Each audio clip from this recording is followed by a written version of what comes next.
Welcome to SportsBeat KC, the Kansas City Star's daily sports podcast. It's Wednesday, January 18th, and I'm Blair Kirchhoff. The NFL playoffs have started, and the Chiefs jump in this weekend when they play host to the Jacksonville Jaguars on Saturday in the Divisional Round. On today's show, we get a Jags perspective from Clay Harbor. He's co-host of the Bleav In Jaguars podcast and spent 9 seasons in the NFL as a tight end, including 3 with Jacksonville. Harbor also played at Missouri State and spent his first 3 NFL seasons with the Philadelphia Eagles playing for Andy Reid and current Jaguars coach Doug Pederson. We cover that and the Jags' amazing turnaround this season, including their opening playoff victory coming from 27 down to defeat the LA Chargers. After a break, we'll take you to the Chiefs' weekly news conference and you'll get the playoff thoughts from Andy Reid, Patrick Mahomes, and Nick Bolton. Okay, let's get started.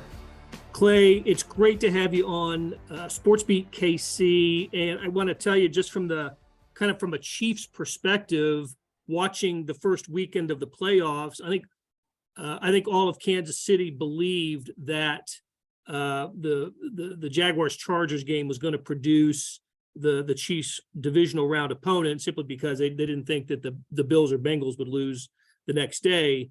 And at halftime of Chargers Jaguars, Chiefs fans are figuring out, well, can they beat the Chargers for a third time this year? Turns out they don't have to consider that anymore. Well, now they've got to contend with a Jaguars team that showed so much character and grit and toughness, and it was amazing to see what had happened and what transpired in the second half. Just why don't we start by you taking us through your thoughts and emotions in the second half of the Super Wild Card victory by Jacksonville over the Chargers? Man, what a game. I mean, it's honestly tough to put that into words. And this is the third largest comeback in NFL playoff history we're talking here. I mean, this was monumental, and especially, as an NFL fan, a historian, and then obviously the NFL playoffs. To do that in the playoffs, there's nothing like it. And for a team like the Jaguars, who were only the second team in NFL history to come back from a 3-7 start to even make the playoffs, to have another comeback right now, it just shows resilience. I know that their last 5 games at home, they've won. But each of these last 5 games at home they've won, they were down by 9 points at one point. So they've come back from 9 down to win 5 straight home games. So this team is resilient. Doug Pederson has really brought his culture there. And me as a fan watching it, I mean, I was like a little kid. It was like I was a little kid again. I was jumping on my bed, like, no way, like, this is crazy, like, back. And I couldn't believe it. And obviously I played with the Jaguars for 4 years and loved my time there. And I just was so excited for Duval County. They deserve this one. Yeah, played for Doug Pederson also with the Eagles and Andy Reid. I want to get into that in a minute or two. But, one thing that occurred to me as I was watching the second half of that game, 2 things. First of all, I thought Doug Pederson at his halftime interview showed a calmness that maybe you wouldn't expect from a coach in that position. Did you notice that as well? Oh yeah, on my podcast, Bleav In Jaguars, we talked about that, and I made a point. I had it in my notepad. I go, you would not have known that Doug Pederson was down 27-7 going into halftime at all. He just says, yeah, we got to use more tempo. We got to start executing a little better. But he did not seem like he was worried at the least bit. His demeanor and his calmness, that gravitates to your team, that gravitates to your players, and his aggressiveness, him going for that 4th down, those 4th down calls, 4th and 2, running a sweep to Travis Etienne, 4th and 1, or the 2-point conversion at the 1-yard line. You can get within 3 points or within 2. He goes for it. Like, that gravitates to your player. That's why they were so calm. Obviously, they were moving quickly, and they were able to come back and get in that game, is because it all starts with the coach. He's brought in that culture that they believe, and they know that he believes in them, and they're going to be aggressive, and they're really calm. And I couldn't believe it too. It's one of the first things I said. Doug Pederson still believes they're going to win this game. You can tell by his demeanor and his calmness, and they sure did. They came back and won it.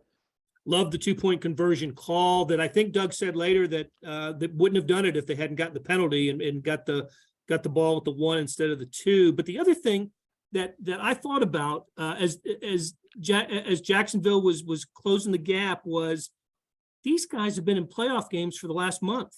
They've had their backs to the wall every game since they were 3-7 after coming to Arrowhead and losing. So pressure was nothing to these guys. Absolutely. And that's another thing I stated. I said that Tennessee Titans game, for all intents and purposes, that was a playoff game. I mean, you look at that game, it's you win, you're in, you lose, you're not. That's a playoff game. So they had back-to-back playoff games, back-to-back home games. Nothing gets you prepared for a playoff game better than a playoff game. And obviously it's not a bad deal when your quarterback. So Trevor Lawrence, after the 2-minute warning, went 23 of 29 for 253 yards, 4 touchdowns, 142 rating, and outscored the Chargers by 28 points after the 2-minute warning in the first half.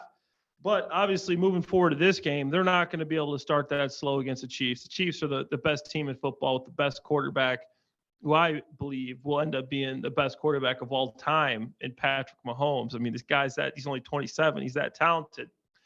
But, I mean, man, the fact that they've had this experience, they've been playing game after game after game okay, if we win this one, we're only 2 games back of the Titans. We win this one, we're only a game back of the Titans. We win this one, there's literally going to be a playoff for the Titans. Then they have to play the Titans. Then they play the actual playoff game. So now I feel like this team, comes in a young team, not a lot of experience. They have experience. No doubt about it. And just what Jacksonville has done under Doug Pederson just makes me feel good about the future of the organization with him at the helm and Trevor at quarterback. I saw a couple of Trevor Lawrence's national championship games. I know what kind of talent he is, and it seems like Doug Pederson and this coaching staff have brought out the best in him, and the future looks so bright with him. And it's funny here in Kansas City, where the Chiefs ruled their division for so long. You look at the other divisions, and I look at the South and think, well, whose turn is it this year? Is it Tennessee with Derrick Henry? Did the Colts finally figure it out? Texans have been struggling. What's Jacksonville going to do? But I don't know. I kind of look like this might be the beginning of something really nice for the Jaguars. You know what I said before the game against the Titans? I go, if the Titans don't beat the Jaguars today, they're not going to have another chance for several years. And that's because you got a matchup like Trevor Lawrence and Doug Pederson. Unless somehow the Titans can get a quarterback on that level and produce a guy like that, then I don't see it happening. I think Trevor Lawrence is proving that he's in that top 5 discussion. I believe he's number 5. And I think that he is going to continue to improve and maybe move up to 4, 3 possible. Obviously, those top 3 guys are pretty elite guys right now, but I think he's in that discussion and has proven that in the second half of the season, especially the second half of that game, and be able to come back from that start and to do that. But this team, you got Travis Etienne, young guy, is playing, averages over 5 yards a carry. Just signed Christian Kirk. He's doing a good job. Zay Jones is there. You just signed Cam Robinson, your left tackle. Brian Sheriff. You got a lot of these pieces in place. Foye Aluakun led the league in tackles this year. You got Trayvon Walker, who's coming on strong. Josh Allen's got a couple years left. He's got another year after this. So, they got some players now, and they're going to keep getting better, and the majority of their team's going to be there. Obviously, you got some free agents coming up like Jawan Taylor. You got Evan Ingram that you want to try to re-sign. Some of these guys have been big pieces. Evan Ingram, man, this guy's become a matchup nightmare. The first game against the Chiefs, he wasn't playing the same football he's playing now. I think he had 3 catches for 10 yards. Last week he had 90 yards, 8 catches, and a touchdown. The guy's really become a matchup nightmare. So I think the future's bright for this Jaguars team. So I was going to ask you, what are the big differences from the Week 10 game? The Chiefs, of course, won that game 27-17 at Arrowhead. It was a weird game in many ways. I think both teams left the field that day thinking they can play better football than they did. Jaguars missed a couple of field goals in that game, and Chiefs were -3 in turnover margin here, and Mahomes had a pick. They lost a couple of fumbles. It was kind of an odd game. I never thought the Chiefs lost control of the game, but I know they didn't feel like they played great, and Jacksonville couldn't have felt that way either. What have the Jags done? What's different about the team that's coming to Kansas City this time? A lot's different. I mean, you remember the big drop from Christian Kirk. Remember Yep. the 2 missed field goals. I mean, there was a lot that happened there, and obviously Kansas City wasn't playing much better according to their, the standard that they've set as a team and a franchise. But honestly, you hear so much about the Jaguars' offense. The thing that's actually improved the most on the Jaguars is their defense. Setting aside giving up 5 first-half turnovers and giving up 27 points in the first half, that wasn't the defense's fault. You look back to the 5 previous weeks, they were top 4 defense with a 15.6 per game average under Mike Caldwell. They weren't playing any great teams. You got the Houston Texans in there. You had the Colts in there. You had the Jets in there with, there were some bad teams, but this defense has stepped up. Since they moved Darius Williams outside, Trey Herndon inside, this defensive secondary has been good. The D-line, Josh Allen is pressuring quarterbacks on an amazing clip. Arden Key coming out of nowhere. Foye Luke is playing some really good ball. Devin Lloyd, their first-round draft pick. Trayvon Walker, his first-round draft pick. I mean, there's been some really, really good ball played by this defense, and obviously the offense has improved too. The offense goes as Trevor Lawrence goes. He's come on strong. So obviously I don't think the Jaguars are going to be favored, and it's still a long shot. But with Doug Pederson calling plays the way he is, Trevor Lawrence coming off of a second half where you have 4 touchdowns, 253 yards and a half of football, and Travis Etienne's running better. The biggest offensive difference, I would say, is Evan Ingram, because Christian Kirk was consistent all year. Zay Jones was consistent. Evan Ingram came on strong these last few games and really made a name made himself a lot of money, going to be a free agent this year. So I think he's a guy that can be a mismatch problem for the Chiefs. Okay. All right. So Clay, I really appreciate the time you're spending with us, but I got to ask you a couple of things in your rearview mirror. You were drafted by Andy Reid's Philadelphia Eagles, and of course Doug Pederson was there. Just what was that experience like for you? What did you learn? What observations do you have of Andy Reid? Man, Andy Reid is one of a kind. He's really a great guy. And obviously, I mean, you're probably aware of how much his players and former players like the guy. And I don't think I've ever heard a former player, any of my old teammates, say a bad word about Andy. I mean, the guy is unbelievable. He drafted me back in the 2009-2010 NFL draft. And I remember him on the phone, his gruffy, "Hey, Clay, it's Andy Reid here from the Eagles. We're going to draft you." And I'm like, "Well, yes, I'm going to the Philadelphia Eagles." It was just such a fun time, and meeting Coach Reid and just him seeing how much he had your back, and he was just straight up honest with you, and he's really pulling for you. Loved my time with him, and just how smart and intelligent he is was really something that stood out to you, because people see the big red, the funny guy, big persona, always with the cheeseburgers. But I mean, this guy is actually an offensive genius, and he just has a passion for the game and for his players. He'd do anything for the players. And that's why the guys love him so much. These guys will do anything for Coach Reid, play for him. I mean, if he called me up like, "Clay, we need you this week," I'm like, I'm strapping him back up. I'm ready to go. That's how much I respect and love Coach Reid. And Doug Pederson was our offensive, he was a quarterback coach back in those days. And he was just such a relatable dude. As a quarterback coach, you don't have to be that presence that a head coach has to be. So you could kind of be one of the guys. And that's what I always thought about Doug back in the day. He was a guy that played. He would tell us his old war stories about how they used to do things at training camp, the games, talk about some of the old players he had, just tell stories, and we'd just be there laughing. And Doug was just a smart guy that you could tell had a passion for the game and just learned. It was just always by Andy, always learning, always by Andy, always learning. And it's crazy to see how close those two guys were now that they're playing together. It's playing against each other in this game is pretty incredible. And just Doug, I show up to Jackson. I started doing this NFL media thing this last year for the first time, and I show up to practice at Duval. I'm in training camp, watching the training camp. Doug's on the podium giving his interview, and I'm just sitting there hanging out with one of my guys from ESPN Jacksonville. And he, in the middle of the meetings, "Clay Harbor." He always called me Clay Harbor. He goes, "Clay Harbor."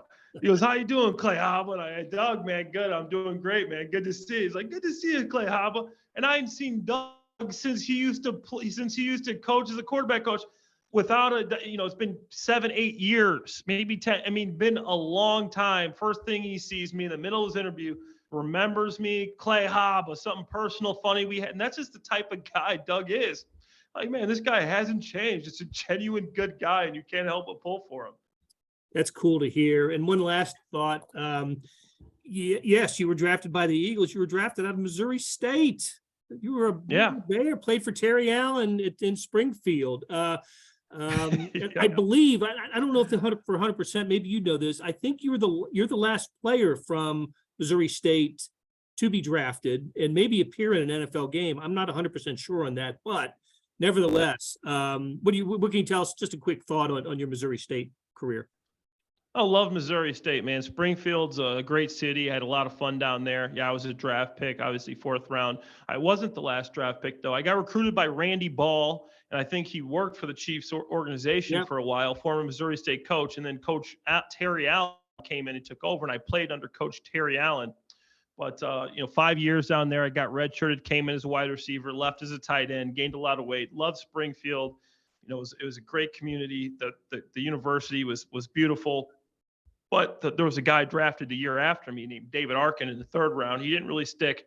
But then we still got one player in the NFL. His name is Dylan Cole. He is a Texan he's a Texan, and he's been playing well, and he's still carrying that flag of the Missouri State Bears in the league. So we got one of us out there still. Very cool. Well, Clay Harbor, it was so much fun talking to you and catching up, and I'm really looking forward to Saturday's game. 3:30 Central Time, 4:30 in Jacksonville. Should be a lot of fun. It'll be great to see Andy Reid and Doug Pederson and their pregame exchange on the field. I imagine they'll have their arms around each other and share a laugh. That's for sure. So, Clay, thank you so much for your time. Appreciate you having me on. Let's go Jaguars. Hey, this is Blair. There are several ways to access the Star Sports section. Let me tell you about a couple of them. There's Sports Pass. For $12.99 a month, you get unlimited digital access to all of the Star Sports content, including beat writing, columns, features, pretty much everything we write. The deal renews monthly until you tell us to cancel. For $159.99 a year, you get everything the Star has to offer digitally, including sports and the e-edition. Go to kansascity.com and drop down to the bottom of the page where it says Start a Subscription for more information. Your support has never been more important. As always, thanks for reading and listening.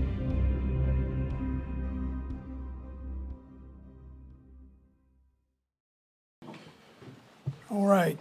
The guys that won't practice today, really it's just McCole.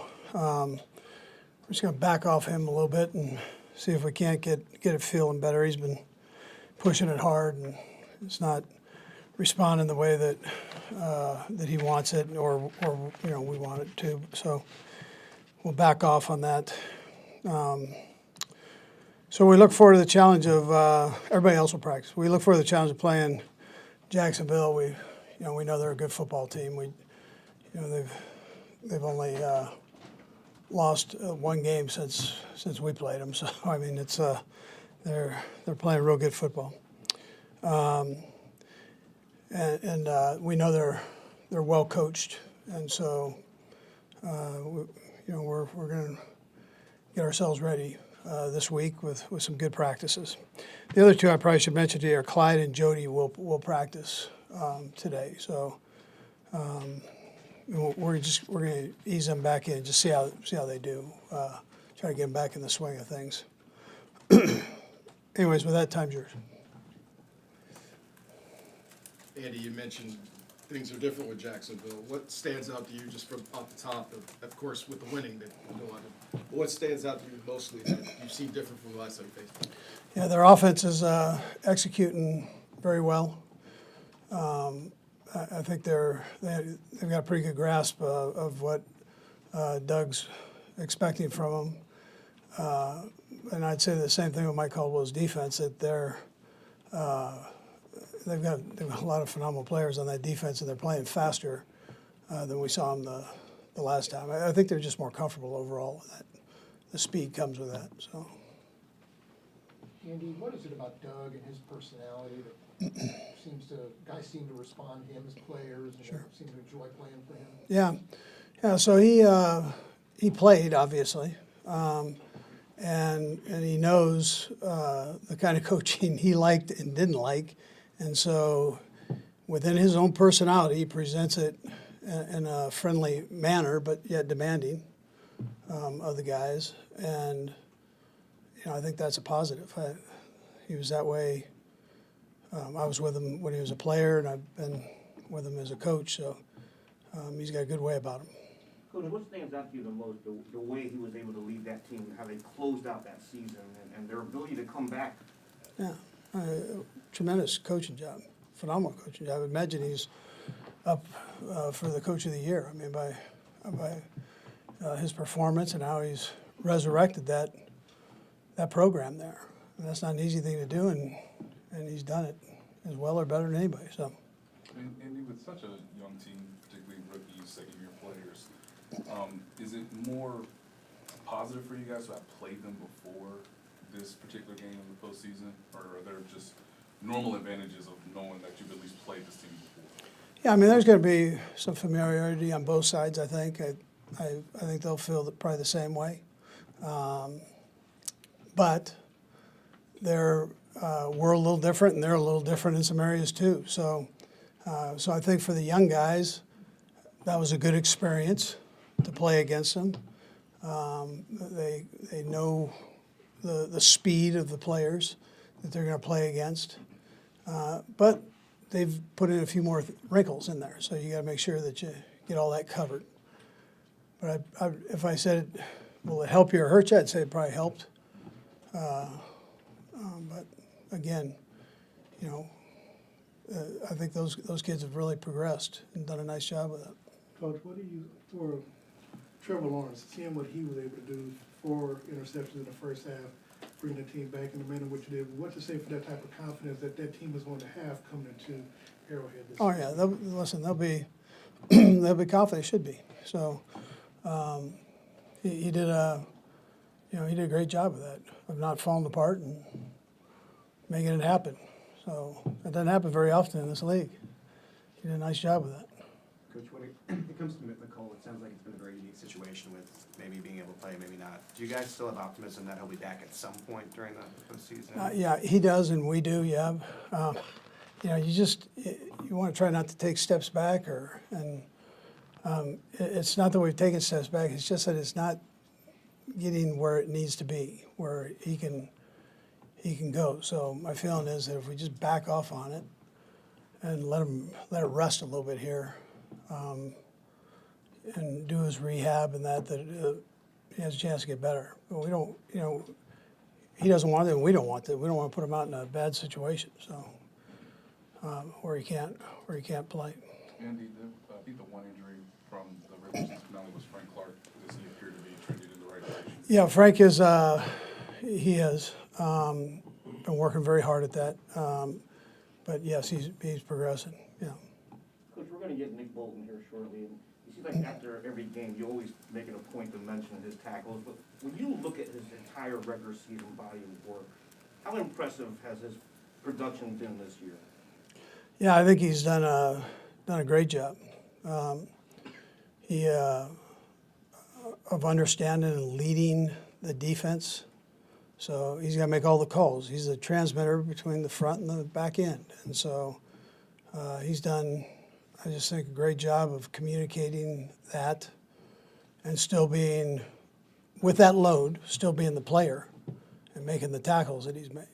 He's as sure a tackler as you have in this league right now. So. All right, guys, let's fire away. Hi, Patrick. How you doing? Good. It's playoff time. You've been through it. Does it get any better? Does it feel the same? Is there just something that you enjoy about the expectations? Yeah, I think you build up for this all season long. And the regular season, you take it week by week, but you want to be here in the playoffs, and you're going to play the best football teams in the league, and that's what you want to do as a competitor. And so I'm excited to get to go up against a great football team at Arrowhead. That's always a good time. Patrick, what do you think Jarek does well as a receiver? Yeah, I mean, he just knows how to be in the right spot. I think that's the biggest thing. He has a good sense of the quarterback timing, when to be in there for protection reasons and when to get out. And then whenever he's hot, he always has his eyes around and he's ready to catch the ball. And then he makes special plays when he gets the catch. He seems like he can get in the end zone almost every single time. So he's a vet and a guy that knows what to do whenever he catches the football. The Jaguars really laid the wood to you guys with the one illegal hit on Juju, but then they made some other big hits. Are they a physical defense that does that typically, or was that out of character, or is that the way they would play it? Yeah, I mean, they're a fast, physical team. They fly around. They fly to the football. I got to do better at not leading guys into hits like that. So I'll try to protect my receivers the best I can, but we're going to still be aggressive. We're going to throw the ball down the field when we get the opportunities to. But it's all going to start with up front, our guys blocking their defensive line, which has a lot of great players there. So I'm just going to do whatever I can to have success every play that I get the opportunity to. Patrick, what stands out differently about this team from when you last faced them? 27-17 win, but things have changed because they're starting to win. They got a little momentum. What do you see differently out of them? Yeah, I mean, I think the only difference is they might just have a little bit more confidence just because they're winning football games right now. But they're a talented team. I knew that the first time we played them. You could see the talent that they had. They were flying around to the football. They made a few mistakes here and there, and that's why we kind of got the win the first time. But we understand how good this football team is and how much of a challenge it's going to be for us to go out there and try to find a way to get a win. And so we're trying to prepare ourselves the best way possible that we can find a way to win it there on Saturday. How impressed were you with Lawrence having the 4 interceptions, but being able to bounce back and have the kind of second half that he did as a young quarterback? Yeah, no, it's tough, man. When you throw 3 interceptions, especially in the first half, or four interceptions, especially if it's in the first half, if it's your fault or not, that kind of can seep into your mind of how, man, like what decisions am I going to make going forward? Do I protect it or do I stay aggressive? But he battled through, man. That's a true test of a competitor, man. That whenever stuff's not going your way, to still pull your team to find a way to win. And he's done it at every level, high school, college, and now in the NFL, he's taken that team and they've turned it around fast. So he's a great competitor, man, and we understand it'll be a great challenge. And they have a great football team that's been playing playoff football for over a month now. So they understand what it takes to win, and we have to go out there and do whatever we can to do what we can to win. This will be Trevor's second playoff game, obviously. As you think back to 18 when you had the Colts and the Patriots, what are the challenges for a quarterback when they're entering their first playoff run? Yeah, probably just controlling emotions. I mean, you win a big game. Your first playoff game, you can't be satisfied. I think that's the biggest thing. And so, yeah, I mean, other than that, it's just football. You have to just come back and play the next week and find a way to win that next one. Given where you are in your career and obviously the experience you do have in the postseason, how much do you sort of carve out time to sort of plan or anticipate things that might be unscouted because it's a rematch, because you're going to see obviously maybe new things in the postseason? How much time do you sort of carve out for something where it may not be on film, but you're still trying to anticipate if it might be presented to you? I think I've done a better job of that this year, just in general, just because I've played so many teams multiple times now. You have to know where the defense coordinators came from. Caldwell came from Tampa Bay. Where in the first game they played us one way. In the second game they played us a different way. And they've kind of always had different game plans. And he's a great defense coordinator who does a lot of different stuff. So you have to prepare for what they did against us the first time, but also with that in the back of your mind that they might change it all the way up, and you have to have answers for that as well. And so I think that's what we have to do as a great offense is have answers for everything. And I'm sure they'll have a good game plan coming in, and we have to execute at a high level to have success. Hi, Nick. Hello, how you doing? Good. Can you just even talk about the emotion right now of knowing everything is about to take a giant step, intensity, speed, everything in the playoffs? Yeah, man, I feel like our team, we feel that. Just intensity, the focus level in order to compete and win football games in the playoffs, man. We saw the games last week, man, up and down. Just kind of keep your emotions in check and just play all 60 minutes. Come out there and play aggressive, play smart football, and play sound. So we feel that. We're excited for it as well. The most feeling I feel personally is excitement. I'm ready to play. Took a week off. Feels like forever, man. So I'm ready to get back out there. Did you watch the playoff games? Yes, ma'am. The wild card games? Yes, ma'am. And were you kind of taking note of how close they were and just, Jaguars, coming back from 27-0, did it kind of reemphasize you can't look past anyone and every play matters? Yeah, our coaches kind of talked about it a little bit in a couple of days we were in last week, and we understand like last year, most games were one-possession games, including Super Bowl. So kind of the mindset of the playoffs, and everybody's competing, man. Everybody got great quarterbacks, great skill players, and playing great defense. So it comes down to those little things in situational football. This whole year it's kind of been about you Just from week 1 to week 18 now into the postseason, where do you think the communication is at on all 3 levels? Man, it's on a whole new level. Just in communication with just my teammates, Coach Spags, and just kind of relaying what I see and relaying what everybody else sees on the defense, and just trying to relay that to him. Try to put us in a better position as the game continues to go on, and make adjustments at halftime and mid-quarters, and actually kind of in between series too. So the confidence level's on a different level. I feel like Coach Spags has put a lot of trust in me to go out there and do my job along with my teammates, and it shows every game. You compiled a lot of tackles this year, second in the league. What does that mean to you, just being in the top 5, being in the top 2 of tackles? We got a first-round bye. We're ready to play.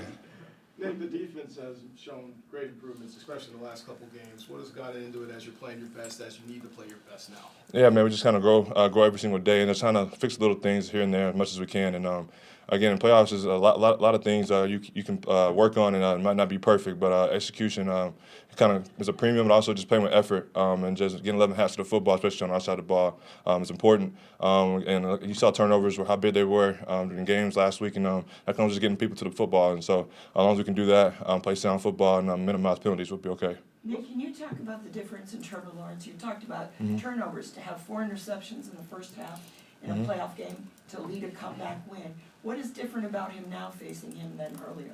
Yeah, and man's playing with a lot of confidence. The coaching staff's putting him in better positions, I feel like, to get the ball out quick. O-line's playing a lot better. Pass catchers, Evan Ingram's been having a hell of last 8 games, I believe, and so he's been having a back half 8 games been great. And again, they're just doing a great job of minimizing turnovers and just maximizing opportunities to go out there and put points on the board. And I kind of feel like that's helped him a lot the last couple games. You mentioned the running back there. What was the key? Because last time you faced him, he came into that game on a hot streak.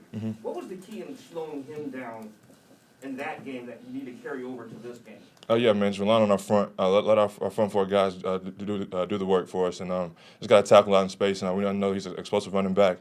I think he was top 5 in the league in explosive runs, especially outside the tackle. So we've got to minimize those opportunities he has to break tackles on the outside and just tackle well in space. And we did that well last week, and it's going to take all 11 for us to do that again this week. Anybody else? Thanks, Nick. Well, thank you. That'll do it for today. Thanks to our producer, George Howard, and the SportsBeat KC staff of Jeff Rosen, Scott Chasen, Monty Davis, and Randy Mason. Tip of the cap to Clay Harbor for sharing his insights on Saturday's game. Morning Sports Edition is loaded with NFL playoff news and full coverage of Kansas State's thrilling overtime victory over Kansas and much more. Go to the site liveedition.kansascity.com. See what I'm talking about. Thanks for listening, and we'll be back soon with another SportsBeat KC, where we talk sports in Kansas City every day.